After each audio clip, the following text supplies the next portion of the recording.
Welcome, everyone. I'm Sarah Munjak. I'm the Director of Diversity, Equity, and Inclusion Strategy and Content for Consciously Unbiased. So we're an organization whose mission is to create more inclusive workplaces. So I'm really excited for the conversation today. I've had lots of folks kind of reach out to me, letting me know they were so excited to tune in. I think we have a great audience today. We have a great, panel here. You're looking at 5 amazing figures in the DEIB space. So our panelists have all sorts of different roles. I think something that's so unique about this conversation is we have folks who are within the DEIB space, but kind of sit at it from different angles, which I think creates a much more well-rounded conversation. So you'll understand what I mean in a second once everyone goes around and introduces themselves. We all have kind of different angles. So that's going to create some really rich insight and a great opportunity to really learn from each other. So I think I will just have us dive right in. The discussion topics are going to be rich and juicy. So I'm just going to let these kind of brilliant folks and experts take us away. I'm going to have everyone go around and introduce themselves. So you can start off by saying, just introducing yourselves however way you would like, but also just specifically what your connections to the DEIB space are. And I'm just going to go around have how it looks on my screen. So I'll start with Elaine. Excellent. Thank you, Sarah. Lovely to be on board with all of these wonderful panelists. My name is Elaine Perez Bell, and English is my second language. I was born in Puerto Rico, lived most of my life raised here in the United States, and first generation being raised here in the United States. Excited to be with all of you here. And this is a really important conversation about how DE&I drives the bottom line. Thank you, Elaine. Dory?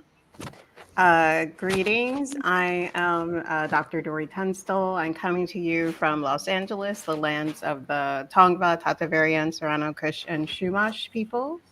Author of Decolonizing Design, a Cultural Justice Guidebook. Former Dean of Design at OCAD University. And then currently I'm the lead executive officer of Dory Tunstall, Inc., a firm that helps organizations and individuals connect with cultural communities in ways that are respectful and bring about liberatory joy. Thank you, Dory. So glad to have you. And Erica? Hello, everyone. My name is Erica R. Moore. My pronouns are she, her, and I'm tuning in from Harlem, New York, which is also known as the land of the Lenape people.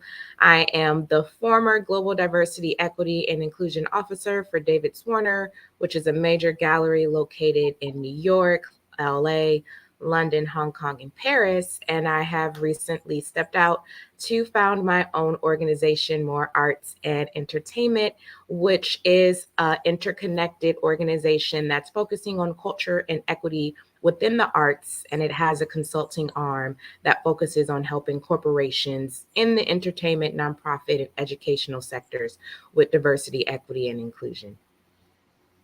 Thank you, Erica. So glad to have you as well. Kismet? Hello, everyone. I'm Kismet Moore. I'm an AVP at NFP of Diversity, Equity, Inclusion, and Belonging. And I am happy to be in this space with all of you lovely women to have this enriching conversation. So I look forward to it. Thank you, Kismet. Hi, folks. I am Sable Lomax. Pronouns are she and her. I'm an independent consultant in this DEI space. The last almost 5 years, I was the chief relationships officer at a boutique DEI firm headquartered in London, where we worked mostly with tech and finance and NGOs, a couple of universities here and there, to embed DEI practices within their organizations. Similar to Erica, I've stepped out. She's formed a company. I'm your independent consultant, where I'm working on a project by project basis, essentially to help teams build capacity where you might not have a 5-person or 10-person DEI team internally to facilitate some of the work that needs to be done. Very excited for this conversation. My intro is over. Sorry, over to you. Thank you, Sable. So for everyone who's tuning in right now, as you can see, we have an extraordinary table here right now. There's just the expertise and the excellence in the room is amazing. So I'm just excited to have you all here. So let's see. There's a lot of different ways we can go with this conversation. And there's also a lot of different points I want to cover and angles I want to come at with this. So I always want this to feel like a casual conversation. I want to start super broad, and then we can dive down a little bit in the weeds, and then I want to come back to circle the broad angle again. So how I want to kick us off is just the folks who clicked register to attend on this saw that title, right? So how DEI drives the bottom line. I think that this phrase can also be interpreted a few different ways, and I think it means different things to different people. But I do think that the meaning needs to be fleshed out and discussed. So I want to start there, and I want to start broad. And perhaps after, by the time we get through this hour together, we'll circle right back to it and hit it again. So that being said, what does that mean? How does DEI drive the bottom line in any business? And I'm sure we'll circle back to it. But why also, in addition to that, is it imperative to the mission of any business? Super broad here, but if anyone wants to kind of come at it first, please be my guest. I love this question. So really, if you really think about it, it's all about the business and innovation through a strategic lens of DE&I. So at its essence, it's about empowering all of your employees to be their best. And by that, I mean that you're acknowledging their strengths and you're also helping them to build their strengths. And so when that happens, they bring their best selves so that they achieve your business goals. So if you're not prioritizing individual performance, which ultimately determines company performance, you really are not going to succeed in growing innovation and your business. And it opens up the door for your competition to do so instead. So companies that have really figured out that DE&I is a revenue multiplier rather than a cost are really the ones that are going to survive for decades to come. I also think it's important. So again, the approach I take is that in order to survive, right, you have to be able to embrace diverse communities, right, who come from different cultures, different language, different backgrounds. The best way that you can connect is to have people in the room who are able to authentically connect to those communities, right? And so, there's lots of businesses that don't support the diverse group of customers that they have, clients that they have. And when you see economic downturns, they're the ones who suffer the most, right? So being able to embrace cultural communities of all different intersectional, identities, and do so in an authentic way, you have to have the people at the table, at the customer service desk, right, who are able to connect with those communities in ways that feel respectful and honest. And then I think a bigger portion of it is it's just good business, right? I'm coming from a corporation standpoint, which I think all of us have had some experience with it. And you have to think about your customers. You have to think about the change in demographics of the company. You have to think about the fact that there are those who want to do business with people that look like them.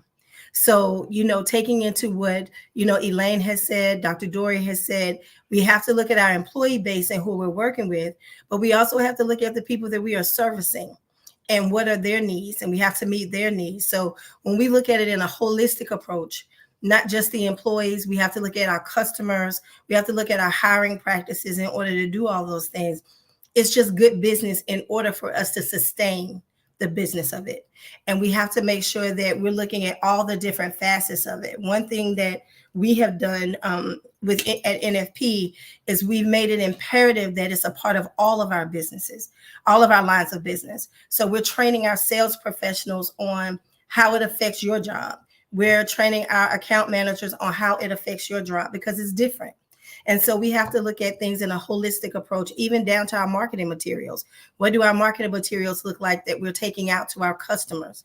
Are they all targeting one group of people, or are they multicultural, that we're showing faces and people and children and all of these different things on these marketing materials, where we're looking at all of the different facets of it as well as looking at how it drives down to that bottom line. And if we look at it from a holistic approach, I think that's what drives the bottom line. And that's what makes us sustainable in the business world, as well as, that we can be relevant.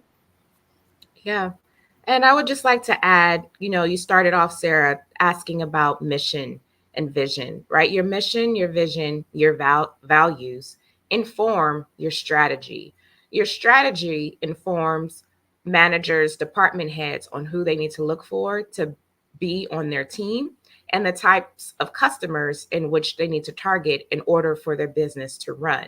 At the very center of the organization, in that mission or in that vision or in those values, it needs to be centered in diversity, equity, or inclusion, whichever word you want to use. It could be belonging. There's a long line of words to use, but having that centered in the very ethos of the organization impacts all the parts that Kismet is talking about, to where you don't have to create the thing and then go back and think about, oh, well, how do I make this product culturally inclusive? If it's culturally inclusive from the beginning, you're going to have a larger base of customers in which you can reach. But outside of the customers, going internally, as Elaine mentioned and Dory mentioned, you need to also think about how they're being educated, what it is that they are seeing, who it is that they are connecting to. A small example would be a program in Tucson, Arizona called MASS. And it was a program that was dedicated to the Mexican American students in high schools in Tucson, Arizona. When they created culturally relevant teaching, right, this is putting equity at the center, they were able to graduate students from their high school at a significantly higher rate as a direct result of culturally relevant teaching. When they were banned from having that culturally relevant teaching, those graduation rates went back down, right? So there is a direct line, if you have the data, if you have the metrics in what you're looking for, to say, oh, these small or big changes impact our goal in which we're trying to reach as a company. Y'all, all of these answers already, like, we can just end the stream now. Like that's it. Like, mic drop. Just thank you so much. I also, I'm just kidding. Obviously, there's so much more to discuss, and I just value having you all here. I want to this wasn't necessarily what I had prepared to say, but I want to just hop in here and just acknowledge the big elephant in the room. I didn't necessarily want to go here, but you know what? Hearing you all speak, I want to go here. So feel free to ride along with me, or if you're like, no, Sarah, let's just. But I know what I feel like this is for any folks tuning in. I know we have a lot of folks here in the DEIB space tuning in, whether you're in-house, out-of-house, consulting, an entrepreneur, starting your own company, your own business, wanting to do things with the DEI lens. We all know that there's been a big media pushback with DEI, right? I mean, I think being in the space, we're approached by this conversation all the time where, I'll have folks come to me, oh, Sarah, you're in DEI, right? Well, I'm just watching the news, and how are you doing? You okay? Or you still going to have a job tomorrow, right? I mean, we're all approached like that, right? And without having this be a question, because I think this conversation answers the question with us not even having to overtly answer it, that of course it's necessary. Of course it's still happening. Of course there's investment into it. And of course it's necessary. Did I say that? But saying it again, I think that without us having to answer that question openly, all anyone needs to do is take notes during this conversation, and you can see all of the different ways that it is necessary and why it's important, and how the media isn't portraying it in the best light or isn't being honest and true. I think a lot of us know that when you look at the reports right now and the data, we also can see the dollars and funding is still being funneled into DEI in various different sectors. Folks are doubling down on investing in DEI. So I just want to acknowledge that. I know everyone's thinking that, and I hope that a lot of the folks who are tuning in in the DEI space now feel like maybe they can use a lot of these discussion points or notes to help them navigate those conversations when they come up. I don't know if anyone wants to add anything to that for now. I do actually, because it made me think of like the last couple of years. You know, there's a season, if you will, within the media where there's something that's being targeted and attacked. And the 24-hour news cycle is a 90-day news cycle, be it critical race theory. You know, there's things that are constant. It's there, it leaves, the next topic comes, it leaves. And when that happens, so right now DEI is like the hot topic, if you will, in this space. When you are finding yourself having pushback, if you are experiencing pushback internally in terms of why should we invest, why is this important, why should we spend dollars here versus here in this economy, et cetera, I find navigating those conversations with open-ended questions is extremely helpful. Why is the media constantly reporting on this and not that? Who does this distraction serve? What does this distraction allow to happen and facilitate? If we are distracted by this conversation, which is actually a small conversation in the overarching national realities of what's taking place in this industry, if you will, then what does that allow? What can be snuck through the back door? What are we missing? And if we anchor ourselves in participating in these distractions and who they're allowing to, you know, come, who aren't experts in the space to talk about this, what does that then allow? What it becomes permissible with that? Mm-hmm. And then just creating the space to then redirect the conversation away from the distraction to the reality that companies are doubling down. Similar to what you said, Erica, maybe they are using different language to get things through the door, but it has not been completely, you know, dissipating. You know, the navigation of the space is different, but it's not a scenario where DEI is no more and we're not even allowed to say the word, you know, et cetera, et cetera. So have those questions, because you do, and many times have to cut through the noise in order to be able to still facilitate what needs to happen in the organization, in the school, in the buildings across the country. Yeah. Dory, I saw you unmuted, so I'm just going to pass it on over to you. Thank you, Sable. I just want to, so double on all of that, right? Double on all of that. And I just want to say that, again, efforts in terms of building a more inclusive and diverse society happened before the term of DEI, and will continue to happen after those who, let's say, rightfully or wrongfully, have a lack of courage in terms of doing what they know on the business side is the right thing, right? On the social side as the right thing. Like, you know, those who lack that courage to do the right thing, they will get the results that they deserve in terms of, again, their businesses will fail. So I say the activities of, again, connecting with your customer, the activities of making sure you have diverse perspectives in the room, that has happened before the term DEI. Like, that didn't start in 2020, right? Now what we're seeing in terms of the pushback is just to say, like, when you put more effort into the actions, the outcomes multiply, right? And that's what's being pushed back against, right? But that doesn't change the fact that these activities will continue as they did before they were branded, right, as DEI. And that's the important thing to remember, is that the work continues. Different language, different forms, different ways of navigating, because we always have to, let's call it out, right? We always have to be ahead of systems of patriarchy, systems of white supremacy, systems of like exploitation. You know, we have to always be ahead of those things and evolving our language, our practices, which is how, again, looking at this diverse group of people here, like that's how we got to these spaces before, because our ancestors were crafty and stayed ahead, 2 steps ahead, 6 steps back, huge leap, right? In terms of addressing these issues, which regardless of what label you put on it, um, we've been having to address, let's say, in my community for the last 400 years or so. And to piggyback off of Dr. Dory, I think is I shouldn't say I think, I know that it's about education and awareness.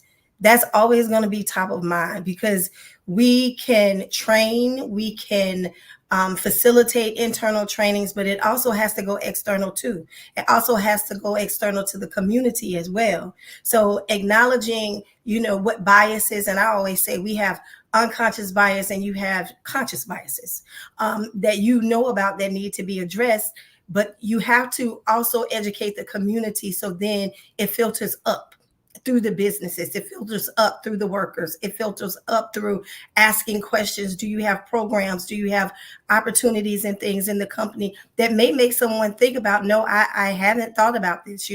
Sometimes we always talk about large corporations, our small corporations as well, who don't really know where do I fit into all of this, giving them a voice and also educating them as to, you may be a small entity, but you may have a powerful impact in your community. So it's education and awareness. And I don't think that ever stops, right? I don't think that ever stops. And I think people think, okay, we can do this training and that's it.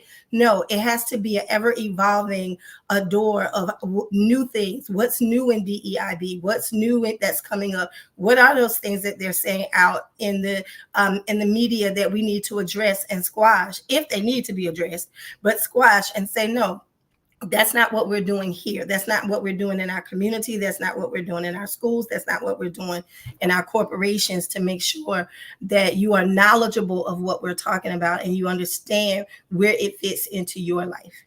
And you're going to have those, let's be honest with ourselves.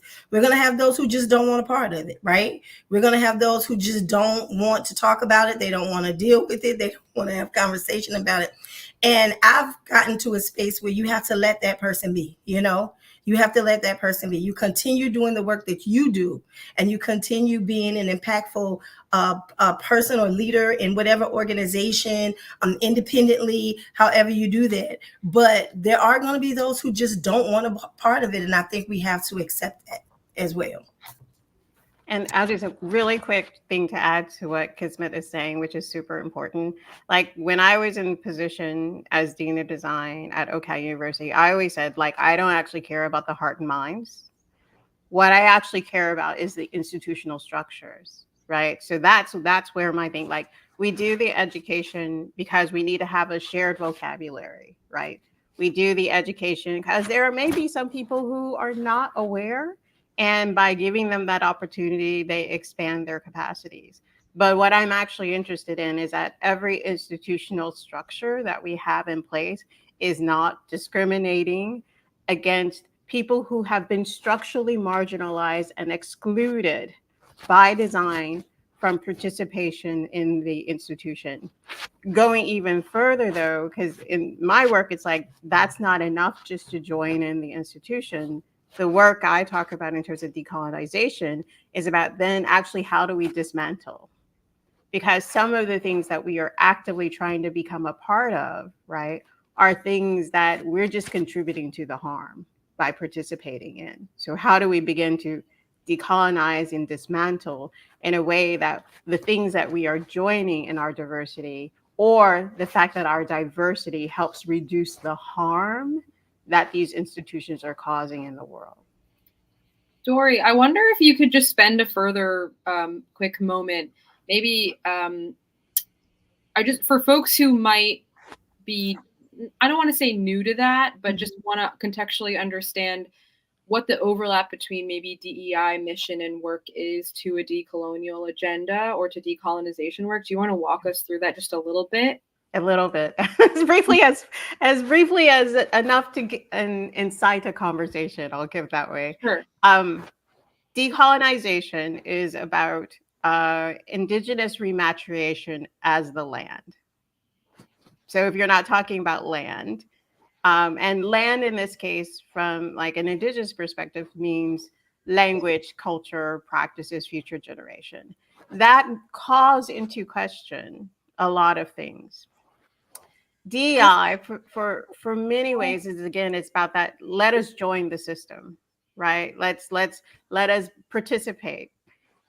But that again sometimes creates a clash, as I was saying, because when you're coming from a decolonial perspective, you question the fundamental legitimacy of the business and how it's working, and the land upon which it is standing. And so it's a deeper level, I say, of like diversity and inclusive thinking, because it says, are the underlying values by which we are engaging in everything, are they actually corrupt in the core? And do we need to establish a whole other set of values and design our systems around that, so that actually that's what's going to be able to create the space for all to be able to participate?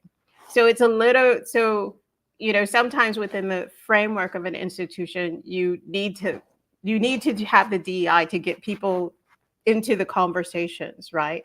But the goal of getting into the conversation is not like, yay, I've made it and I'm here. The goal to be in those conversations is to cause, in many ways, that discomfort with what is our relationship to the land, right? And we talk about it from sustainability, but there are people who have been custodians of that land who probably maybe have a good idea of what's the best way that land should be allowed to flourish.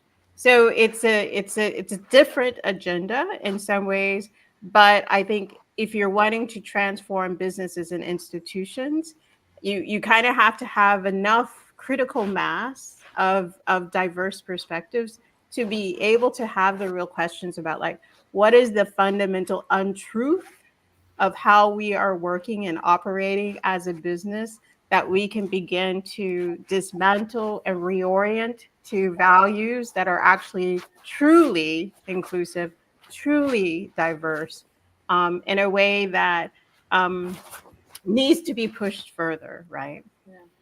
And I want to add to what Dr. Doria said, a few examples of what that could look like for people who are able to understand what it is that she's saying, but also what does that look like if you own a company, if you work within a company. And hopefully these examples can provide an insight, as basic as they are. I've done some consulting a long time ago, again, before DEI was a thing, with the dance company. And this dance company was predominantly white. I'm not putting an emphasis on race. This is just the context of the example that I'm providing. And they wanted to have a different audience come to their show. So we're getting to the fundamental part of their mission. I'm asking them questions about their mission, what are their values, what they have on their roster to present as shows. And none of it included an artist that was outside of the traditional and classical artists that you would see.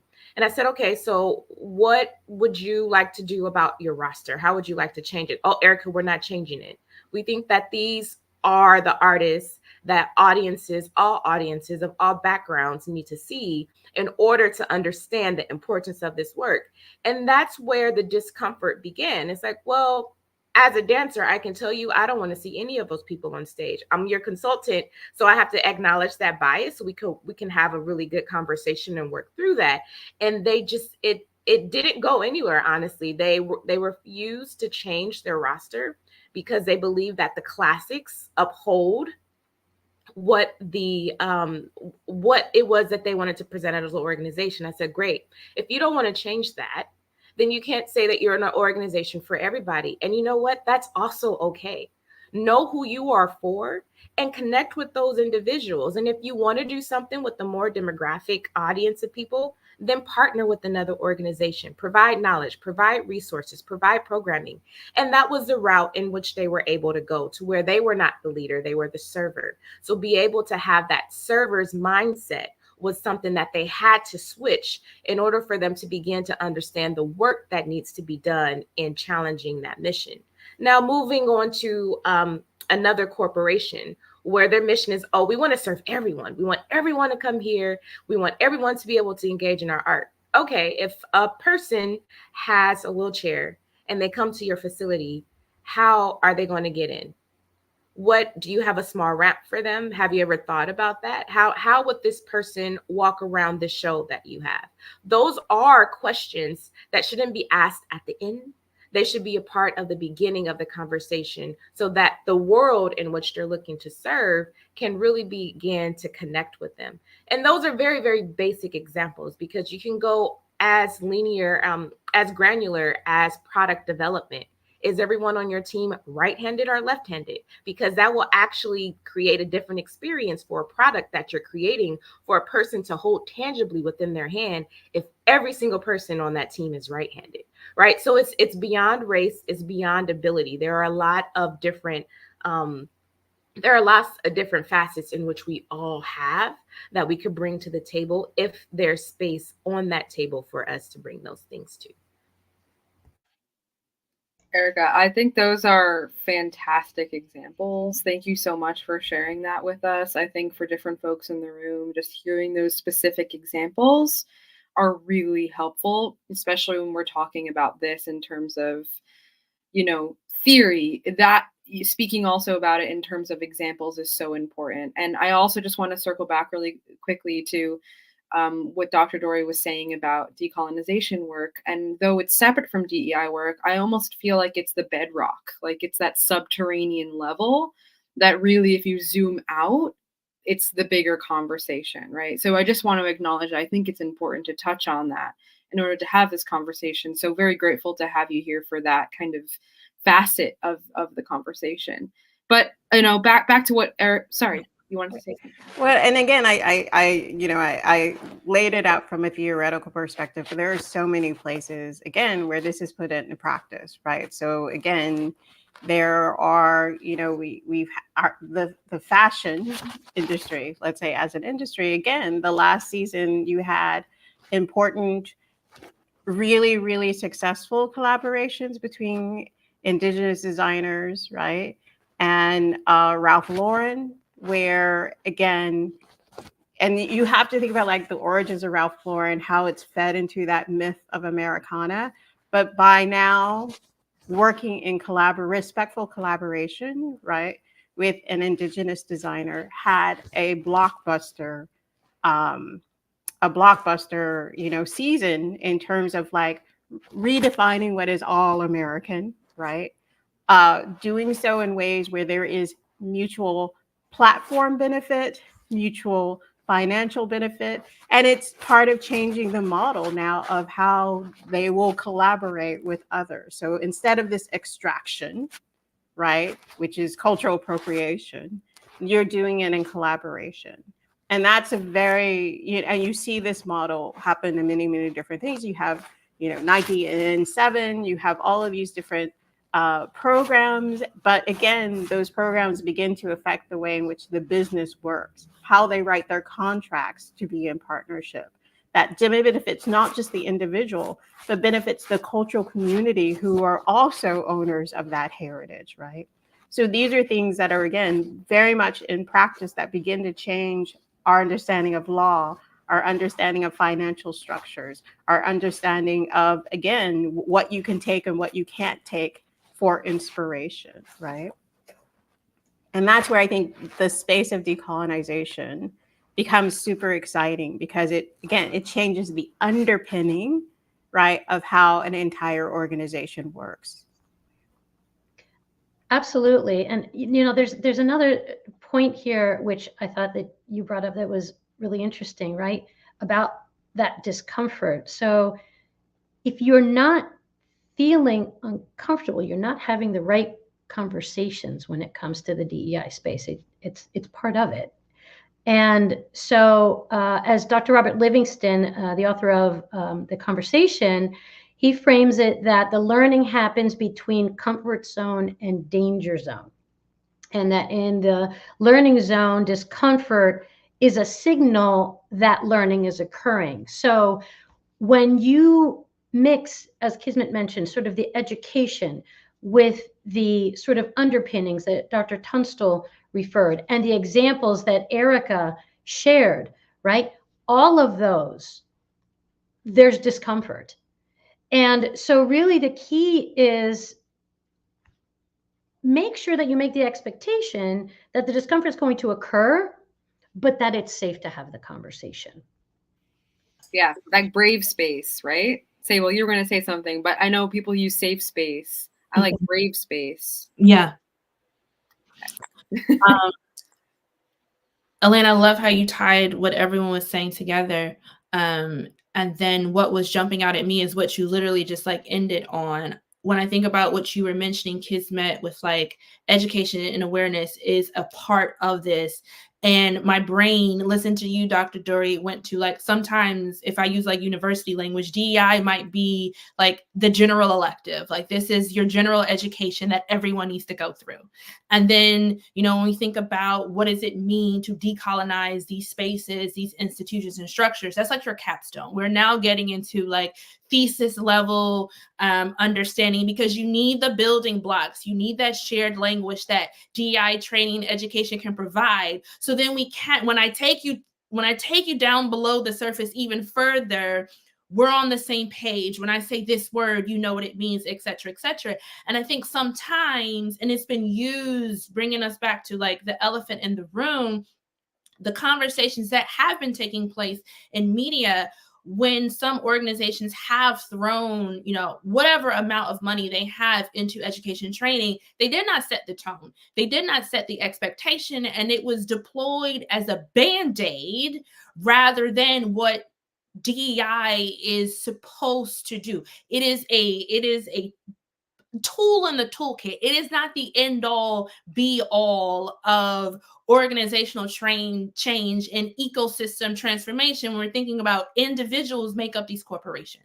Like, yes, there are structures. I love the idea of, and it's something that is what I like to do in the projects that I work on. Let's embed inclusion, equity into the way in which we hire, into the way in which we, you know, facilitate performance reviews, into the way in which we design policies for who gets parental leave, how long, et cetera, et cetera. But we still have to acknowledge that people are the folks that are executing and facilitating these systems, these policies, these practices. And we need that shared language, and we need to anchor this with, you are going to be uncomfortable at some point, and that's okay, and that's to be expected. Because if not, why are we sitting in this room? There are other things we can talk about, like grocery lists and the cost of groceries. These, you know, there's other conversations we can have, but if we are in this space to talk about this thing, let's have the conversation. One of my favorite moments was when a faculty member came to me and said, they're calling me a racist, right? And I was like, okay, now what happens afterwards, right? What happens afterwards? Because it's already happened. Your fear has already happened, right? Because that's the fear. So now that that's already happening, what do we want to do about it? What are the things that, let's say, that you might be, and again, it could be misunderstanding. So let's, let's figure out what's going on, that you see people perceiving you this way. What is being said? What is being done? Are these things that are able to change? Is there work I need to do as a manager to help explain what it is that you're doing in a way that you don't perceive to be racist? But what happens after you get called a racist, right? Because then we can do the work, right, of addressing what is in the system, what is in the individual, that unpacks those cultures, right, those cultural values that you are performing in the environment, which are, again, deeply tied to, quoting Tema Okun, right, like white supremacy cultural values, which means it's not about being embodied, right? Like, white people aren't the only ones who support white supremacy, right? So I always love the conversation of like, what happens after you've been called a racist, because that's when the real work can begin. And I think also, to Dr. Dory's point and to Sable's point about being uncomfortable, and making sure that we acknowledge the fact that it is going to be, it may be an uncomfortable conversation, and asking the question, are you able to receive that feedback? That's one of the things that has been challenging, is that once you identify those things that may have made you feel that way, or something that could have been the way that you were the way that you grew up, not being around certain people. I had a conversation with a person who said they had never had any contact with a person of color. And I asked the question, was that intentional? Or, or was it just where you lived? What was it, how you grew up? Was it the people that you were around all the time? Was it just, because in my mind, I was thinking you had to come across somebody, right? But her response was, it was just where I lived. It was just where I grew up. It was just the people that I was around. It wasn't that I really chose not to. It was just my upbringing. It was just where I was. So when those confrontations, or I shouldn't say confrontations, when those interactions happened, she was very uncomfortable. She didn't know what to say, how to say it. She didn't, it was very uncomfortable for her. So to your point, Dr. Dory, when she did make comments, she was asked, you are racist. You the things that you say, the things that and she wasn't met with that. So in having that conversation with her and understanding that, it was a conversation about, you will be uncomfortable now that you are in a new space, that you're interacting with new people. It is going to be very uncomfortable for you. And it's okay that it's uncomfortable. But knowing that you can ask the questions, or find, as Sarah said, a brave space to ask questions, or people that you can interact with that can share their own experiences with you, will help you to make you less uncomfortable in having those conversations, and also learning, to be around different people, different backgrounds, people with disabilities. All of it. And I think that uncomfortability, if we set the stage and let people know that they're going to be uncomfortable and it's okay to be uncomfortable, they kind of let their shoulders down. And it's like, okay, I can have that conversation, and it opens them up to receive what is being said or what is being shared, so they can identify with those experiences. When we first started down this journey, one of the stories that I shared was the difference in how I prepared my sons to get a new car and drive. Not really a new car, but to get a license and drive, right? And how that difference was for a person that wasn't of color. I asked the question, how do you prepare your son to go out? And this was during, the huge social, unreckoning. This was during the George Floyd murder. And I said, how do you prepare? And the person of non-color said, okay, don't speed, don't have too many people in the car, don't, turn your music up loud. And it was a whole nother conversation that I shared in how I had to prepare my two sons to be prepared for that experience. It was, yes, I got my license, but now let's sit down and have a conversation. And a lot of times when I shared that story, I was met with adversity, because of course it went to blue. It went to that. But then to change that conversation to say, hey, my dad was a cop, that kind of quieted the conversation, because it's something, it's my experience. And it's my experience that I have to share, that there is a difference. And it was uncomfortable to have that conversation, because there were things that weren't thought about. There were things that never top of mind on just that little lived experience on, you have your license now, and how do I make sure that you get home safely, right?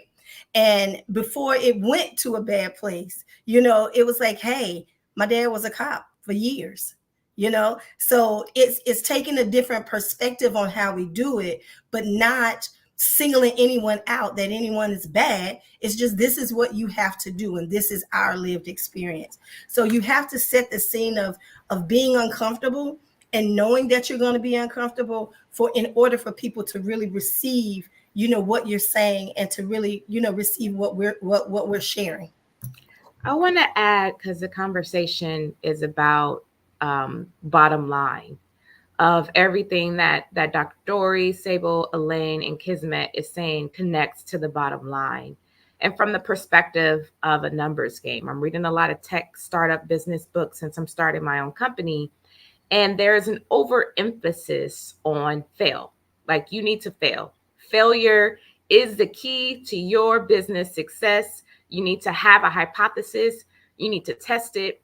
If you test it and find out that there is not a consumer for the product that you made, you need to tweak it. You need to get that feedback, build it, make it better, do it again, do it over and over and over and over again. The more you fail, the better you fail, because that means that you're getting to a place where this product will be at its finest and you will be able to sell to mass consumers. And many tech companies do this on a daily basis. What we're talking about right here when it comes to being uncomfortable is we have to be willing to fail. We have to be willing to take that risk. We have to be willing to sit with that, because it only means as we do so, as we get that feedback, we're going to become better. And I'm saying this, and I'm probably preaching to the choir because we all know this on this call, but maybe for that person who's listening, who's saying, yeah, but you said you were going to talk about bottom line and you keep talking about people, products, same thing. Right? The people are making the product. The product is going to the people. If you're okay with failing to make a product, then you should be okay with going to that vulnerable place, going to that place in which that person will be developed to their best self, meaning your product will be even better because the perspective in which you're coming as they're creating it becomes better. Yeah, we in design we talk about this. Sorry, Elaine. Oh, we all like was like, wait. In design, we talk about this as like as iterations. Like when I Yes. talk about it in the book, it's like making mistakes, but then making amends. Like one of the things that, like again, is a thing when someone, let's say, they still do it now. So it's like a lot of my Indigenous colleagues, like there's spaces where I have to learn. So working, let's say, deeply with Indigenous colleagues, like again, they would call me out in a heartbeat. And I remember, again, like at first, like getting all up in my ego, right? But then realizing, and then some of them being very direct about it, like to call you out is an act of love, because I'm telling you the things that you need to know in order to build better harmony in our relationship. And so again, what Erica is saying is that, again, you fail and you fail again, but you listen to that feedback, because someone taking the time to tell you how you can build a better relationship, right? And having, again, that diverse perspectives, right, of people being able to say, well, this is how you go. If I come from this context, this is how you build a good relationship with me. If I come from this context, this is how you build a good relationship with me. That's how you build your customer base. That's how you build your employee team, who all are bringing the best of who they are and how they engage with you and engage with your business. But you have to be able to make mistakes, but do the work to make amends once that mistake has been called out, right? Because the worst thing that can happen is someone not calling you out and you continue to make the same mistake again and again and again. I love that, Dr. Dory. And what stood out at me as you were talking, Erica, because I feel like oftentimes in this space, the focus is on like, we have to recruit more diverse candidates. We need to diversify the pipeline, et cetera, et cetera. And you hear phrases that we know are not accurate. Like there's not enough women in the pipeline. There aren't enough women in leaderships. Like there's something else going on behind the scenes if that's what the numbers say. But that said, oftentimes I've experienced working with organizations that, all right, let's look at how we recruit. Let's look at the entire system. Let's look at it holistically from the folks who are involved. And then we have iteration one, and iteration one does not go as planned. And then we want to shut it down and we're never going to do anything again because it failed. Right. And it's like, wait, no. We can learn from iteration one. Where did we improve? Did we improve anywhere? Where did we bomb where we were very confident that our idea was going to work? And we discovered that didn't work, or at least it didn't work in this context. How can we learn, go back, redesign, take that feedback, have those uncomfortable conversations, dig through the data, qualitative and quantitative, and then put out iteration two and see how that goes. And we, like you said, Erica, when it comes to product, the companies, we're willing, we're gonna get this right. When it comes to GEI, I think, stakeholders who are the decision makers for deciding how budgets are getting utilized need to sit into that discomfort and going, if we can fail forward here, we can fail forward in this way, because we're not going to get it right on the first time. And that pressure should never exist for anyone internally or externally in the first place. It's going to take some time. And even when you get to iteration 10 and we're like, this is really good. The reality is you are still going to have to check in on it to make sure that nothing is falling through the cracks so it can sustain within an organization year after year, decade after decade, if you want to survive. Erica, I am so glad you brought up loss, failure, and adversity in all of this. In my book, I talk about a formula of navigating that. You start with that loss first. What is that failure, right? And then you jump into, okay, you're going to observe, not judge. Observe. To your point, Sable, what was there good coming out of this? Was there challenge, or the things that we learned? Then it's resolve. And what are we going to do about it? And then once you get to that resolve, it's the most difficult part, which is going to the next step, which is actually action. So the resolve is great. Let's take on the action. And when that happens, you're going to grow from where you were. So that's the model, LORAG, LORAG. So that is a very, very, very important part of all of this work. Failure is absolutely baked in. However, loss, adversity, and failure is the world's equalizer. There isn't anyone or any organization on the planet that hasn't experienced it. So in that, we all have something in common. And I like the term you use, fail forward, and acknowledging that that failure was there. Everything is not going to be perfect. We're not perfect. So as we build these strategies to change the way that we do business, I always say my mantra is daring to do things differently. I got that from my church. Daring to do things differently. And I think that when we fail forward and we know that we're trying to make a difference and we're trying to make an impact, as you all are saying, we have to acknowledge, okay, this didn't work. And that happens in corporations as well. In this work specifically, because we are dealing with people that are going to receive things in a different way. So, okay, this conversation didn't work with this person. Okay, I need to change my language. I need to change, how I'm doing business, or how do I relate to this particular person, product, or thing, right? And I think failing forward is a great term to use that, because we are going to move forward. Like we said, DEI is not going anywhere.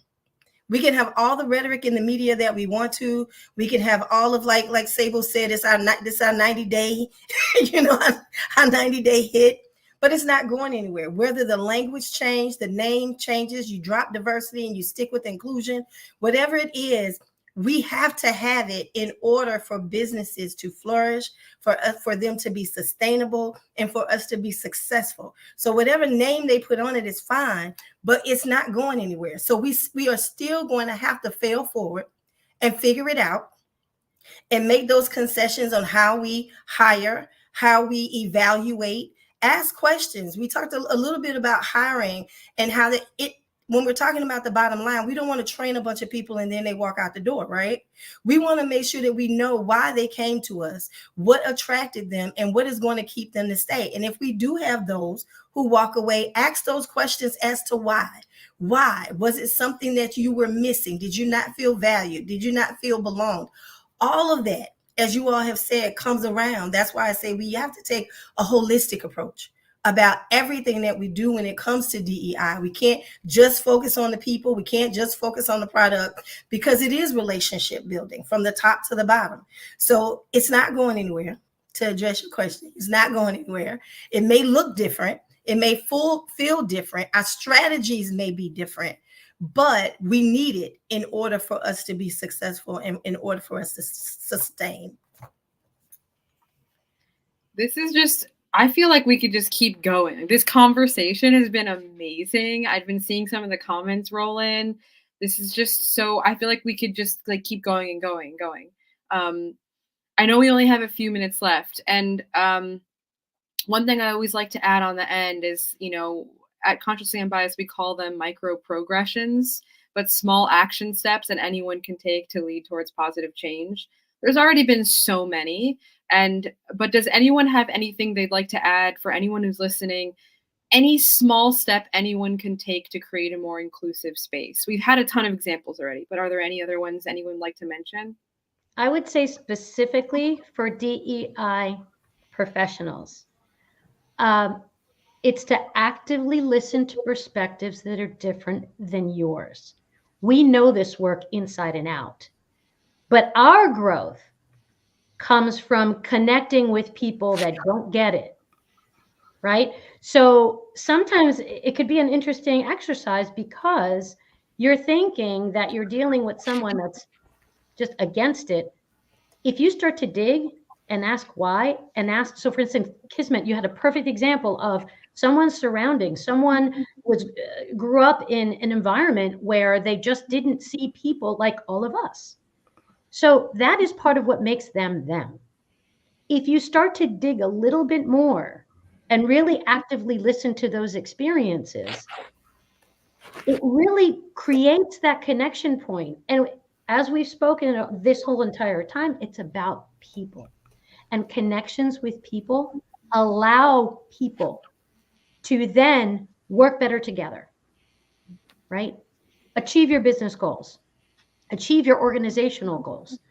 Because without all of those people in the room, right, you are going to miss opportunity. I think the thing for me, and in the way that I'm feeling now, is like learn to, if you are a white person or white adjacent, learn to cultivate a sense of whiteness without white supremacy.